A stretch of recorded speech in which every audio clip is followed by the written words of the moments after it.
le 9 et le 10 avril. 2 jours, mais pas 2 jours égaux. L'un est celui dont tout le monde va parler, celui que les calendriers marquent en gros, l'autre est celui que presque personne ne voit venir. Et pourtant, c'est le deuxième qui va frapper le plus fort. C'est le deuxième qui va laisser une trace. C'est le deuxième qui va changer quelque chose pour vous.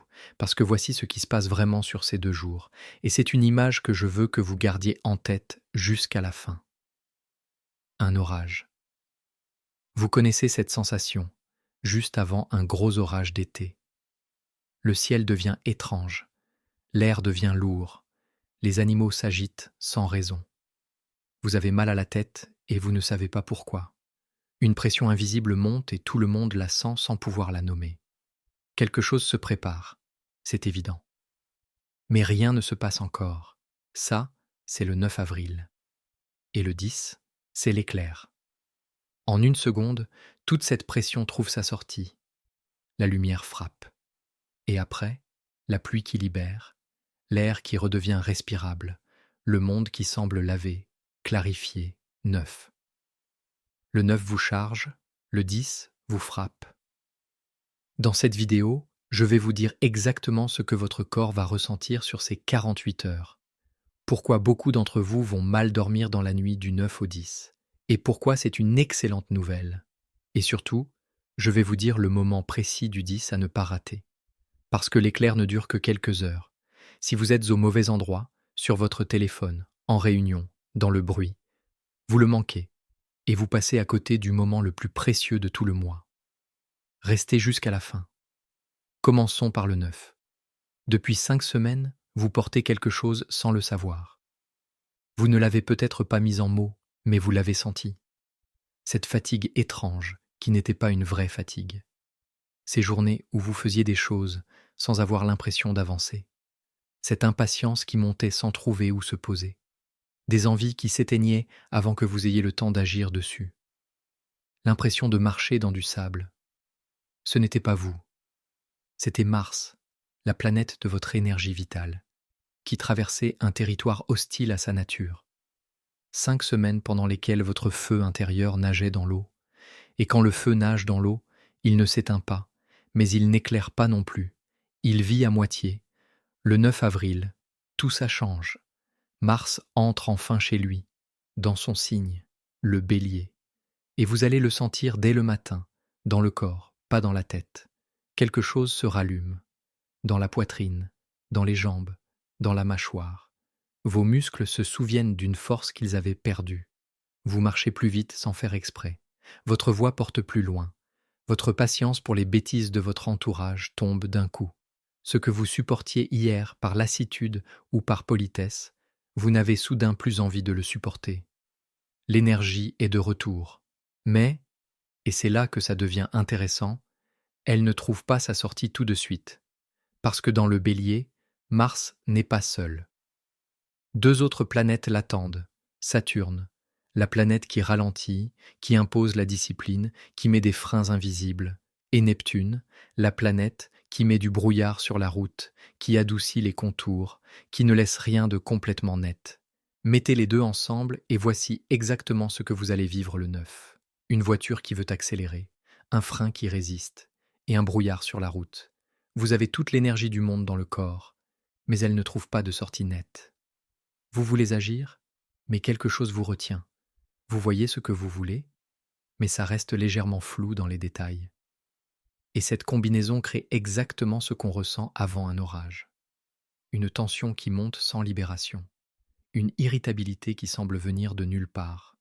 Une fatigue bizarre, pas celle du corps, celle d'un système nerveux qui essaie de recalibrer en silence. Ne vous inquiétez pas si vous ressentez ça. Ce n'est pas un mauvais jour. C'est exactement la signature d'une pression qui monte avant une décharge. Et cette nuit-là, la nuit du 9 au 10, vous allez probablement mal dormir. Pas une insomnie classique. Un sommeil agité, léger, traversé par des rêves intenses. Votre cerveau va travailler pendant que vous dormez. Comme si quelque chose cherchait à se résoudre, à faire de la place pour ce qui vient. Si ça vous arrive, c'est le meilleur signe que vous puissiez recevoir. Ça veut dire que votre inconscient prépare l'espace pour l'éclair du lendemain. que quelque chose en vous est déjà en train d'ouvrir la porte, et que ce qui va descendre dans votre conscience au matin n'aura pas à forcer le passage, parce que le chemin aura été dégagé pendant la nuit. Le 10 avril, le matin où l'éclair tombe, et c'est là, exactement là, que se joue quelque chose que je veux que vous compreniez bien. Vous allez vous réveiller avec une pensée, pas une pensée comme les autres, une pensée qui a un poids différent, une certitude tranquille sur quelque chose qui était flou depuis des semaines, peut-être des mois. Une réponse à une question que vous vous posiez sans arriver à la formuler. Un «Ah, voilà, je comprends maintenant» qui arrive avant même que vous ayez eu le temps de vous demander ce que vous comprenez. Ou alors ça ne viendra pas au réveil, ça viendra plus tard dans la matinée, au milieu d'une conversation qui n'a rien à voir, en prenant une douche, en marchant quelque part, en lisant un message anodin. Un déclic, un petit choc mental qui vous fait vous arrêter au milieu de ce que vous êtes en train de faire. Attends, attends, je viens de comprendre quelque chose. Ça, c'est l'éclair. Et cet éclair vous apporte 3 choses en une seule seconde. Dans votre tête, une clarté que vous n'aviez pas hier. Quelque chose se range tout seul. Vous captez les choses au premier regard, là où d'habitude vous mettez du temps. Dans vos émotions, une légèreté. Des choses qui vous prenaient la tête hier semblent soudain moins lourdes. Vous voyez votre propre vie depuis un balcon au lieu de la vivre depuis le trottoir. Pas de l'indifférence, de la perspective. Dans votre journée, des coïncidences, des conversations qui tombent pile, une personne qui vous recontacte au bon moment, un livre ouvert au hasard qui tombe sur la page juste, une phrase entendue en passant qui répond exactement à votre question. Ce genre de choses qui sur une journée ordinaire n'arriveraient qu'une fois et qui vont arriver plusieurs fois dans cette journée-là. C'est beau, c'est rare, c'est précieux. Et voici le problème. Cet éclair ne dure pas toute la journée. 6 à 8 heures maximum. Et si vous passez ces 6 heures dans le bruit, téléphone qui vibre, notification qui sonne, réunion qui s'enchaîne, bruit de fond constant, vous allez tout rater. L'éclair ne frappe pas dans le bruit, il frappe dans la respiration. C'est pour ça que le 10 au matin, vous devez faire quelque chose de très simple, mais que presque personne ne fait. Créer de l'espace.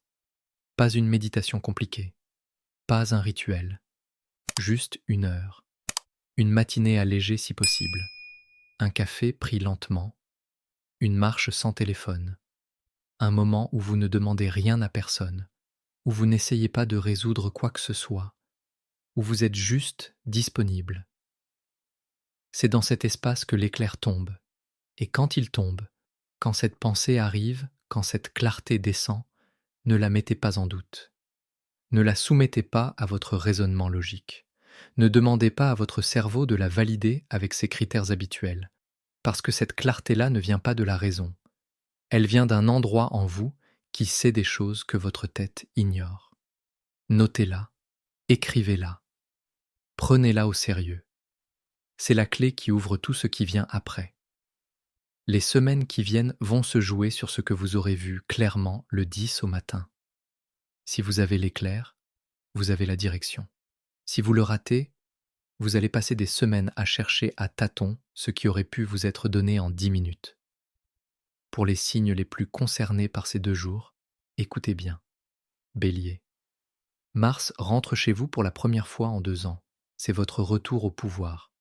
Le 9, vous allez sentir votre puissance revenir littéralement dans votre corps, mais ne vous attendez pas à une explosion immédiate. Le premier jour, l'énergie est encore filtrée. Le 10, l'éclair va vous montrer quelque chose de précis sur qui vous êtes en train de devenir. Pas qui vous étiez, qui vous devenez. Notez-le, c'est votre boussole pour les semaines qui viennent. Verseau, le 10 est littéralement votre jour. Vous êtes au cœur de ce qui se passe ce matin-là. Arrangez-vous pour avoir de l'espace, vraiment.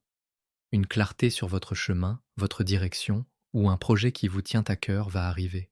Elle aura un poids que les autres jours n'ont pas. Si vous la capturez, vous aurez une avance considérable sur tout le monde. Lion. Signe de feu comme le bélier, tout travaille pour vous dès le 9. Vous allez vous sentir revivre physiquement, créativement, émotionnellement. Votre cœur retrouve son tempo. Lancez ce qui attendait.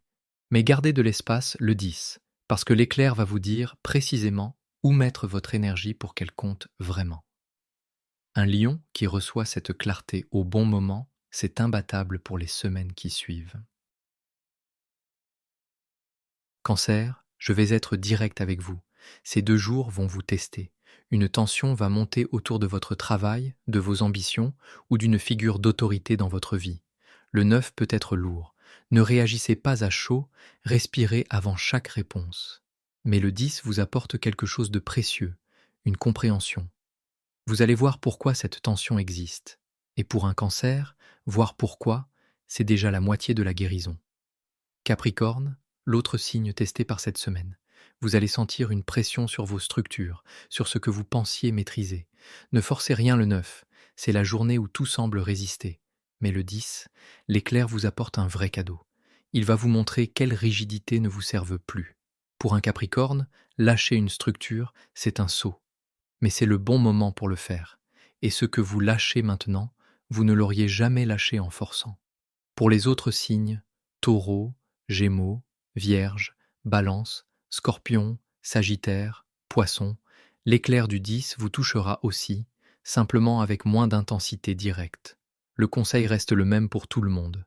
Créez de l'espace ce matin-là. Gardez un carnet près de vous. Et quand quelque chose arrive, notez-le. Voilà ce que je veux que vous reteniez. Le 9 avril, l'air s'électrise.